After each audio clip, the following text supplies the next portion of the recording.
হরে কৃষ্ণ, রাধে রাধে। আমরা কি জানি রথযাত্রা কেন হয়? রথযাত্রার সাথে ভগবান শ্রীকৃষ্ণের মৃত্যুর কিসের সম্পর্ক রয়েছে?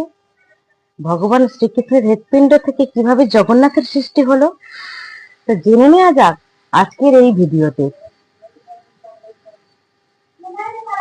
মহাভারত যুদ্ধের শেষে গান্ধারী শতপুত্রকে হারিয়ে শতপুত্রের শোকে ভগবান শ্রীকৃষ্ণকে অভিশাপ করলেন। ভগবান শ্রীকৃষ্ণ কিন্তু ওই জায়গাতে উপস্থিত ছিলেন। উনি পারলে থামাতে পারত যুদ্ধ, উনি কিন্তু তা করেননি। তার জন্য গান্ধারী অভিশাপ দিয়েছিল, তোমার এই দ্বারকা নগরী, যদুবংশ ধ্বংস হবে, দ্বারকা নগরী সমুদ্রের তলায় তলিয়ে যাবে, ডুবে যাবে সমুদ্রের তলায়।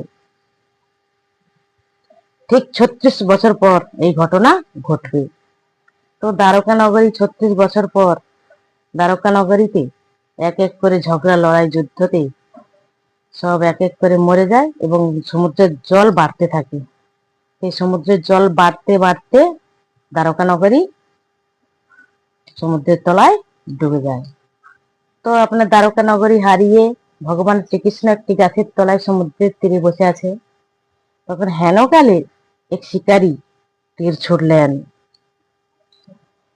মৃগ শিকার করতে গিয়ে লাল কিছু দেখতে পেল, ওখানে ভগবান শ্রীকৃষ্ণ বসেছিল।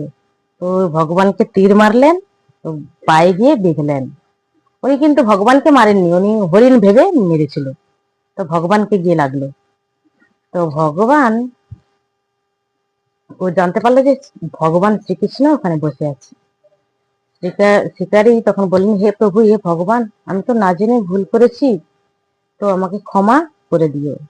তখন বললেন, না না, তুমি কোনো ভুল করতে পারো না, তুমি কোনো ভুল করনি। আমিও তো গাছের আড়াল থেকে বালিকে ধ্বংস করেছিলাম, বালিকে বধ করেছিলাম।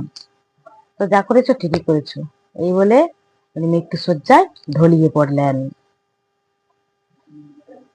তো ভগবান শ্রীকৃষ্ণের সৎকার করা হলো, দাহ করা হলো। পুরো শরীর দেহ পুড়ে ছাই হয়ে গেলেও হৃৎপিণ্ড কিন্তু পোড়া হলো না। সে নীল হয়ে আলোতে আলোকিত হয়ে চমক মারছিল, পোড়া হলো না। তখন সেই শিকারী কাঠের টুকরোতে নিয়ে ভাসিয়ে দিলেন সমুদ্রে। ভাসতে ভাসতে ভাসতে ভাসতে পুরীর সমুদ্রে গিয়ে, পুরী ধাম আছে না, পুরী ধামের ওই সমুদ্রে ভেসে ভেসে চলে গেলেন।